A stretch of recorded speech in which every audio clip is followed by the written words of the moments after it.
Hi everyone. तो अब हम लोग कवर करेंगे silent feature of the Indian constitution का एमसीक्यू सीरीज। ठीक है।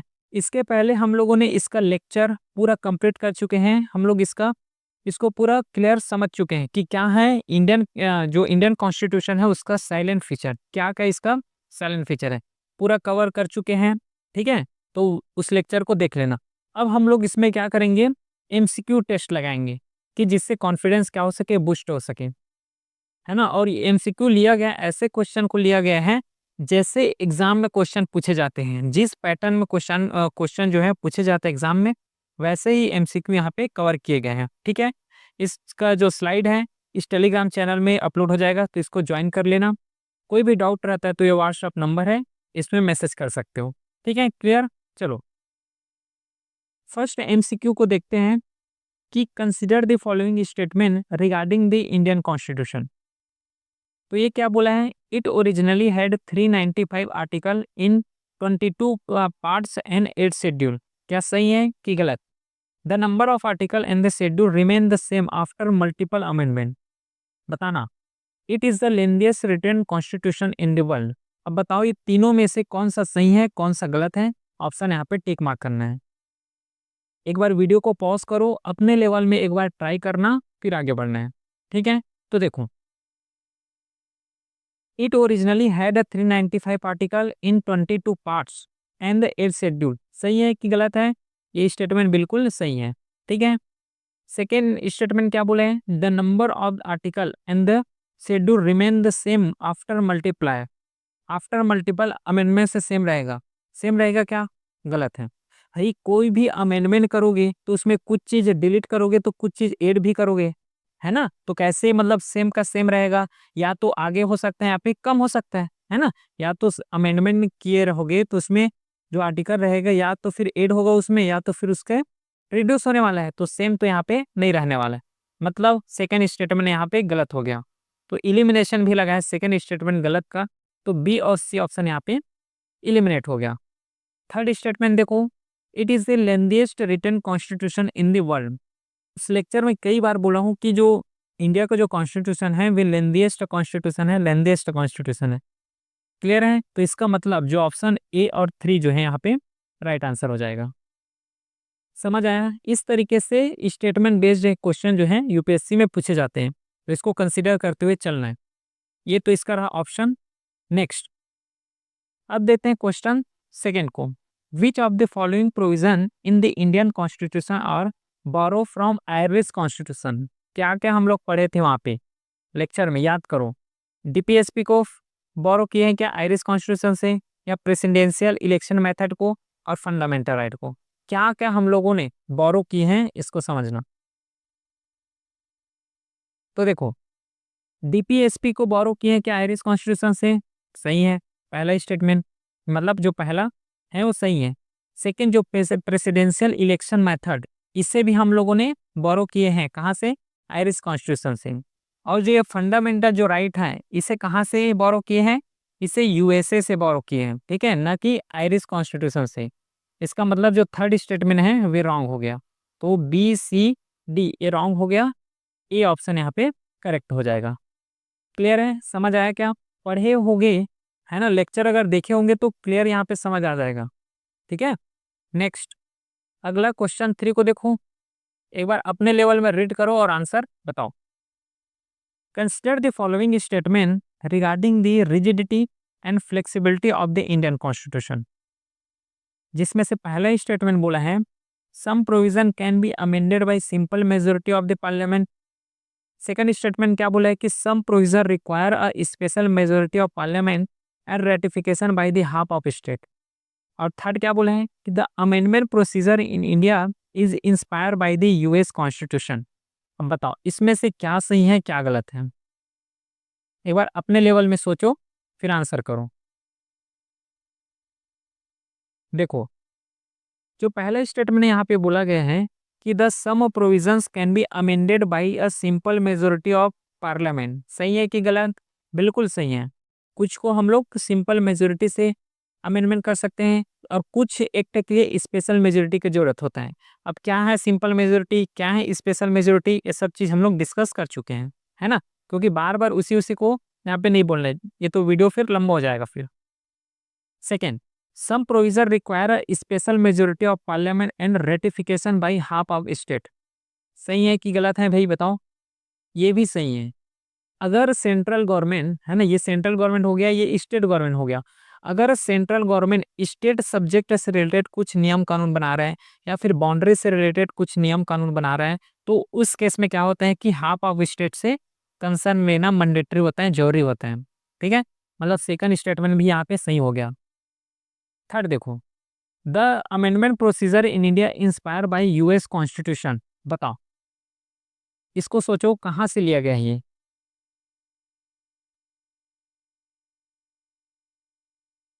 सही है कि गलत है? तो ये स्टेटमेंट क्या है, रॉन्ग हो गया। तो यहाँ पे 1 और 2 जो है राइट आंसर हो जाएगा। क्लियर है? अब ये बताओ मेरे को कि जो अमेंडमेंट प्रोसीजर है ये कहाँ से लिया गया है, जल्दी कमेंट बॉक्स में बताना है इसका। ठीक है, चलो नेक्स्ट देखो, फोर्थ फोर्थ क्वेश्चन को पढ़ो और इसका आंसर करो।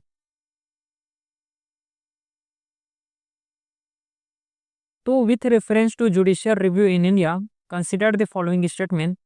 पहला स्टेटमेंट क्या बोला है, judicial review in India is a broader than US. सही कि गलत?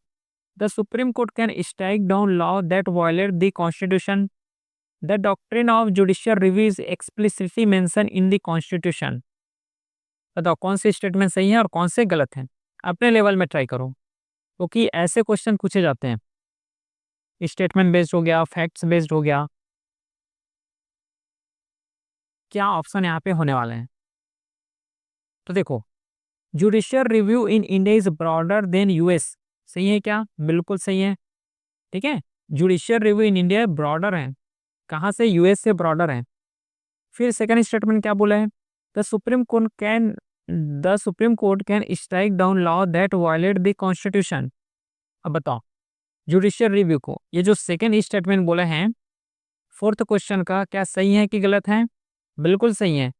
अगर supreme Court can strike down loss that violate the constitution, क्योंकि उस चैप्टर में खुद ही पढ़े हैं कि जो कॉन्स्टिट्यूशन है ये सुप्रीम है, कॉन्स्टिट्यूशन के ऊपर कोई नहीं है, तो ये वायलेट करेगा तो सही है ना। वायलेट कर सकता है कि नहीं कर सकता? नहीं कर सकता, बिल्कुल नहीं करेगा, मतलब ये स्टेटमेंट भी सही है।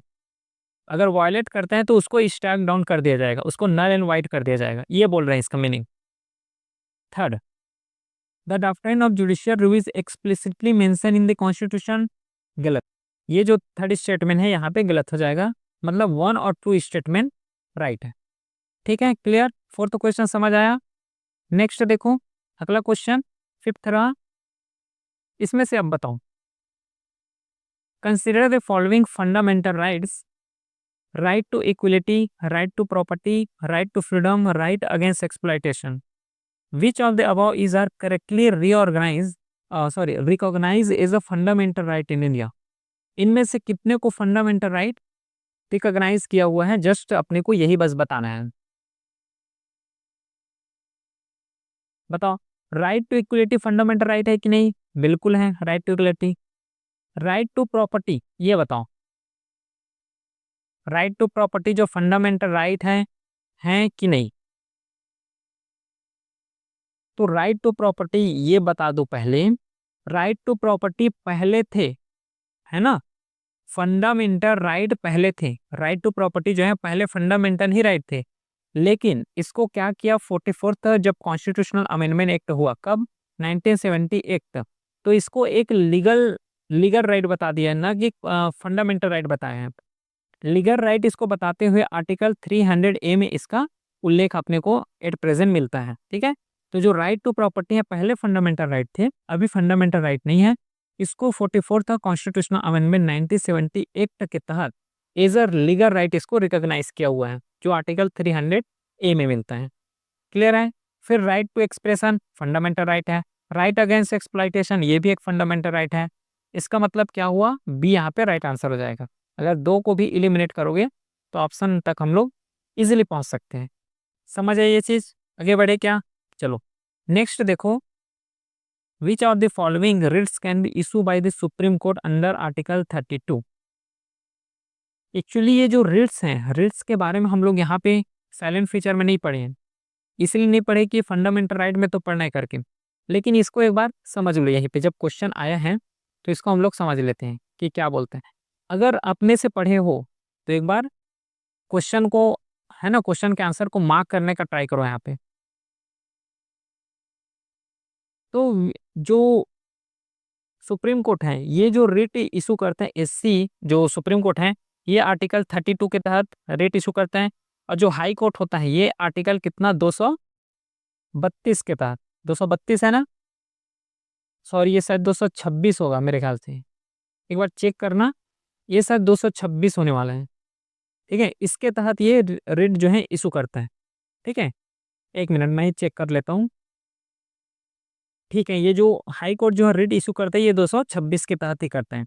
देखो, तो कौन कौन से रिट हैं?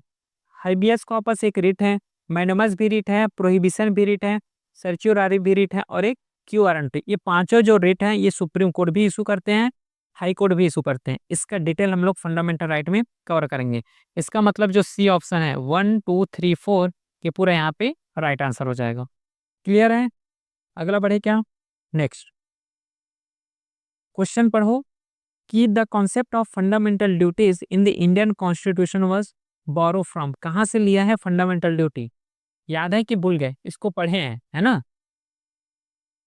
इससे लिया गया है यूएसएसआर से। अगर ऑप्शन में रशिया होता, अगर ऑप्शन में रशिया होता और सेम ऑप्शन में यूएसएसआर होता, तो ऑप्शन किसको टिक करोगे? यूएसएसआर को टिक करोगे, रशिया को नहीं टिक करना है, क्योंकि रशिया जो है अभी बना हुआ है, यूएसएसआर पहले है। जब कॉन्स्टिट्यूशन में जो फंडामेंटल ड्यूटीज को ऐड किए थे, तब उस समय क्या थे? रशिया थे, न कि सॉरी यूएसएसआर थे, न कि रशिया। क्लियर है? तो ऑप्शन में क्या टिक करोगे? सी ऑप्शन टिक करोगे, मतलब यूएसएसआर यहाँ पे टिक करोगे। चलो अगला क्वेश्चन देखो, 8वां क्वेश्चन है, रीड करो। विच of the following is not a DPSP? DPSP इसमें से कौन सा नहीं है? ये देखो, बताओ डीपीएसपी, जो डीपीएसपी है इसमें कौन सा नहीं है? अभी ही पढ़े हैं, अगर थोड़ा सा अगर दिमाग लगाओगे तो जो राइट टू प्रॉपर्टी है, ये किस में पढ़े हैं? आर्टिकल 300 ए में, जो कि एक एक लीगल राइट है। लीगल राइट पढ़े हैं, तो यहाँ पे जो ऑप्शन सी राइट आंसर हो जाएगा। इसमें से जो डीपीएसपी है, मतलब जो राइट टू प्रॉपर्टी है, ये डीपीएसपी नहीं है। बाकी प्रोटेक्शन ऑफ एनवायरनमेंट, ये भी डीपीएसपी है। यूनिफॉर्म सिविल कोड जो आर्टिकल 44 बताता है, ये भी एक डीपीएसपी है। Promotion of international piece security, ये भी एक डीपीएसपी है। क्लियर? तो राइट टू प्रॉपर्टी यहाँ पे डीपीएसपी नहीं है। चलो 9th क्वेश्चन सॉल्व करो, आंसर तक पहुंचो, एटलीस्ट आंसर तक तो पहुंचो, या फिर एटलीस्ट दो क्वेश्चन को, जो दो स्टेटमेंट उसको एलिमिनेट करो। Consider the following statement regarding secularism. बहुत डीप में थोड़ा पढ़े इसको, है ना, सेक्युलरिज्म को in India. The word secular was added to the preamble by the 42nd Amendment 1976। Second statement है, India follow a model of strict separation between religion and state.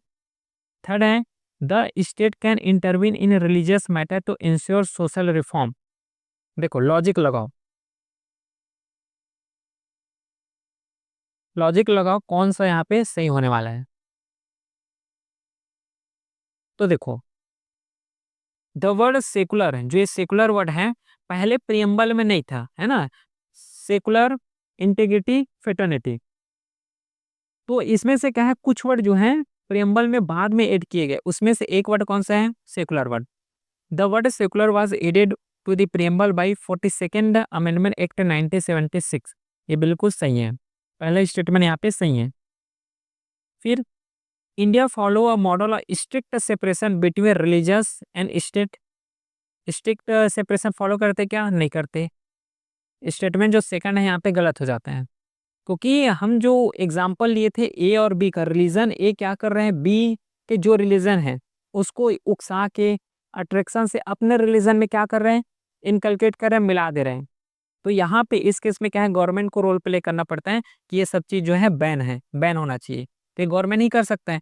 तो यहाँ पे जो इंडिया में ऐसा चीज़ है, जो सेकुलरिज्म है, उसमें रिलीजियस मैटर में भी गवर्नमेंट क्या है, कई बार इंटरफेयर करता है, और इंटरफेयर करना भी चाहिए जब जरूरत हो तब। तो यहाँ पे तो स्टेट सेपरेशन का बात की है, मतलब ये रॉन्ग हो गया।